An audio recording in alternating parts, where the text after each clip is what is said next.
Football Universe.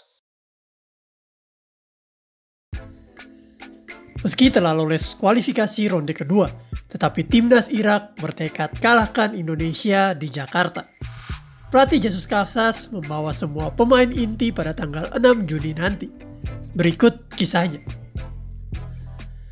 Please like, comment, share, dan subscribe channel ini jika cerita-cerita sepak bola kami bermanfaat. 26 nama telah dirilis Asosiasi Sepak Bola Irak untuk kualifikasi Piala Dunia 2026 di Jakarta dan Hanoi.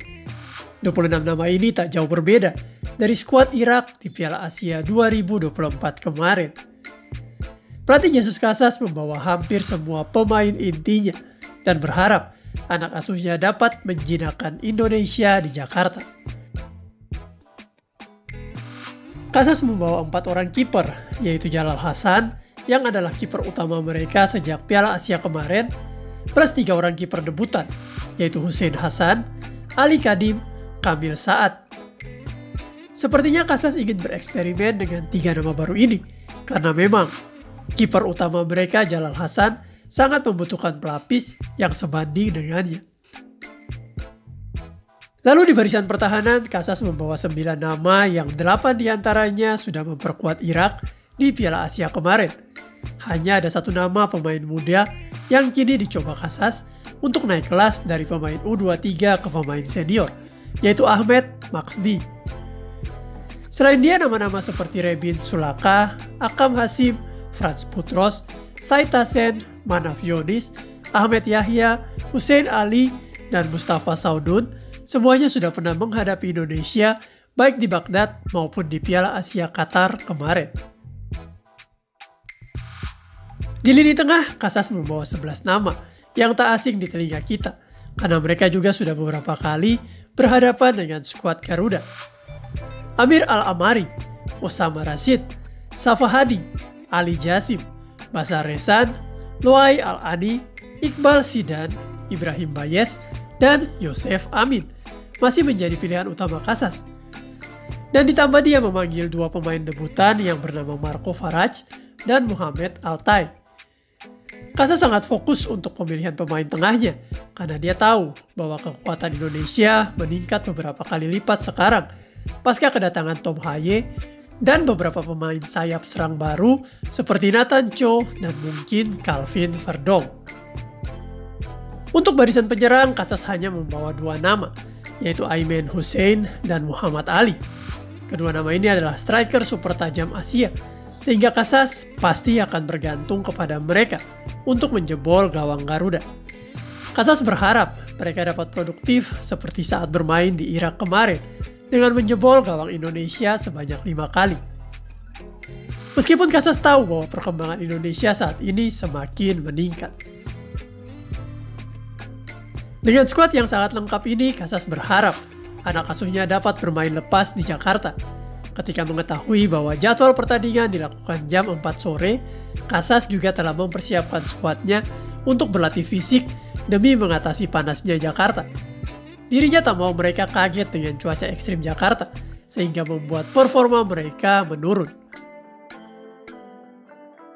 Saat ini Irak sebenarnya telah lolos kualifikasi Piala Dunia 2026 ronde kedua, tetapi Casas tak ingin Indonesia menang mudah ataupun membantai Irak di Jakarta. Bahkan Casas ingin mengalahkan Indonesia dan tampil profesional.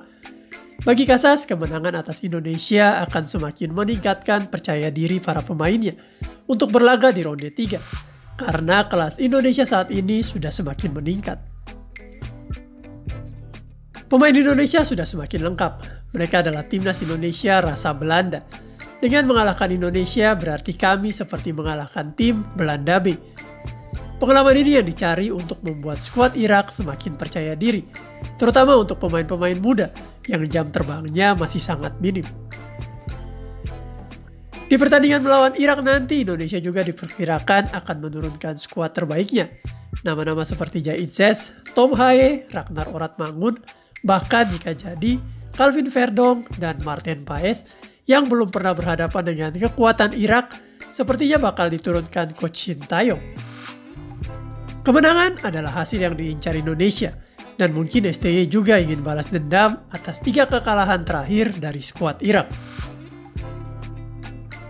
Secara hitung-hitungan, Indonesia hanya butuh 1 kemenangan dari laga melawan Irak atau laga melawan Filipina untuk bisa lolos ke putaran ketiga. Tetapi sepertinya kemenangan melawan Irak yang diincar karena lebih bisa memastikan langkah Indonesia selanjutnya. Coach Sintayong dapat bereksperimen dengan para pemain pelapisnya jika sudah menang melawan Irak. Di sisi lain, sebenarnya Irak lebih memilih Vietnam yang lolos babak berikutnya karena kekuatan Indonesia meningkat terus. Di masa depan, Indonesia sepertinya akan terus mendatangkan pemain naturalisasi dan hal ini sangat berbahaya bagi tim-tim Asia lainnya. Indonesia berpeluang menjadi raksasa Asia di masa depan. Menyadari hal ini, pelatih Jesus Casas benar-benar akan meracik formasi untuk meraih kemenangan dari Indonesia. Kelemahan bola-bola atas Indonesia sepertinya akan dimanfaatkan lagi, seperti di Piala Asia. Kemudian lini tengah Indonesia yang seringkali telah transisi menjadi celah berikutnya bagi para pemain Irak untuk eksplor. Para pemain Indonesia juga seringkali kalah dalam adu body, karena itu pelatih Jesus Casas akan benar-benar memanfaatkan striker-striker raksasa mereka untuk hal ini.